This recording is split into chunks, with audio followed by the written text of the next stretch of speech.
এতটাই গরম পড়েছে, একটু রান্না করতে যাব, তা আজকে তো রবিবার, তা ভাবলাম তার আগে না একটু নিজের যত্ন নেওয়াটা খুব প্রয়োজন।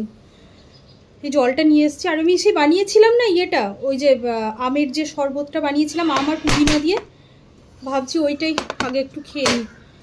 ছেলে ন্যানো গেছে ফুটবল খেলতে, ন্যানোর জন্য একটু বোতলে করে পাঠিয়ে দিলাম।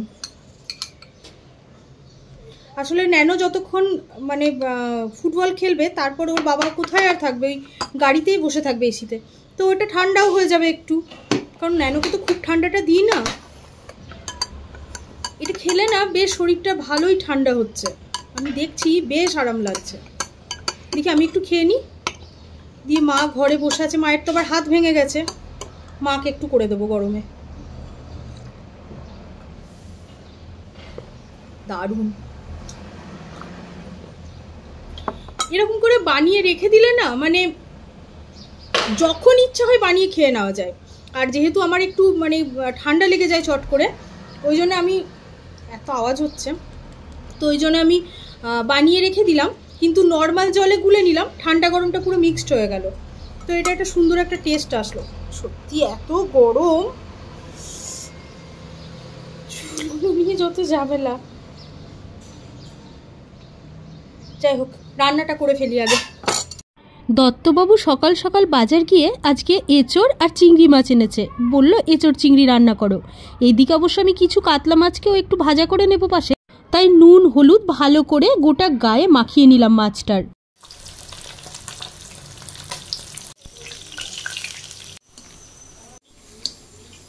মাছ ভাজা আমার কমপ্লিট। বাজার করার ব্যাগটা যেহেতু আমাদের সাদা রঙের, তাই মাছ বা মাংস আনার পর বেশ নোংরা হয়ে যায়, আমি সঙ্গে সঙ্গে ওটা ধুয়ে নিই। ওই বাসন মাজার যে ভীম জেলটা থাকে ওটা দিয়ে ধুয়ে নিই, সবসময় যে ডিটারজেন্ট দিতে হবে তার কোনো মানে নেই। দাঁড়ান, ব্যাগটা ব্যালকনিতে মেলে দিয়ে আসি, ভালোই রোদ উঠেছে, শুকিয়ে যাবে তাড়াতাড়ি। আমাদের এই বাড়িটার টোটাল 2টো ব্যালকনি আছে, একটা ডাইনিং রুমে আর একটা কিচেনে। এবার ভাবছি আমি এঁচড় চিংড়িটা রান্না করব, তবে একটু বেশি করে কাসুরি মেথি দিয়ে। আপনারা চাইলে এটাকে এঁচড় দিয়ে কাসুরি চিংড়িও বলতে পারেন। আজকে ওই কাতলা মাছগুলো একটু ডিপ তেলে ভেজেছি, সেই তেল দিয়ে ভাবছি এঁচড় চিংড়িটা কমপ্লিট করে ফেলবো। পুরোটা যদিও আমার লাগবে না। কড়াইয়ে তেল দিয়ে প্রথমেই আগের থেকে হাফ বয়েল করে রাখা এঁচড়গুলো একটু ভাজা ভাজা করে নিলাম। এরপর নুন হলুদ মাখিয়ে চিংড়ি মাছগুলো ভালো করে ভেজে নেব।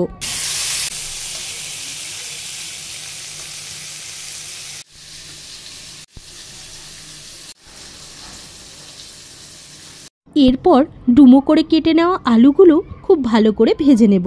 আলুগুলো ভাজা হতে থাক, আমি এদিকে একটা মশলা বেটে নেব। মিক্সিতে পেঁয়াজ, আদা, রসুন, টমেটো আর কিছু এলাচ আমি দিয়ে একবারে সুন্দর করে বেটে নিলাম। ওই বেটে রাখা মশলাটাই একবারে ভাজা আলুর ওপর সম্পূর্ণ দিয়ে দেব। এরপর মশলা দিয়ে আলুটাকে খুব ভালো করে কষিয়ে নেব যতক্ষণ না ওর থেকে তেল ছাড়ে। এই রান্নাতে আমি কিন্তু ফোড়নে কোনো কিছু দিইনি, তাই আমি ওপর থেকে একটু কালো জিরে দিয়ে দিলাম। এই কাঁচা কালো জিরেরও একটা খুব সুন্দর সুগন্ধ বের হয়, এটা আমার নিজের এক্সপিরিয়েন্স বলতে পারেন। এরপর গ্রেভি অনুসারে নুন হলুদ আর কাসুরি মেথি দিয়ে ভালো করে নেড়েচেড়ে জল ঢেলে দেব। তারপর একটা থালা ঢাকা দিয়ে বেশ কিছুক্ষণকার জন্য সেদ্ধ হতে দেব আলুটা। চলুন দেখা যাক আলুটা সেদ্ধ হলো কিনা। হ্যাঁ, আলু আমার প্রায় সেদ্ধ হয়ে গেছে। এখন আমি এই গ্রেভির মধ্যে আগের থেকে ভেজে রাখা যে এঁচড়টা ছিল সেটা আমি অ্যাড করে দেব, চিংড়ি মাছটাও দিয়ে দেব।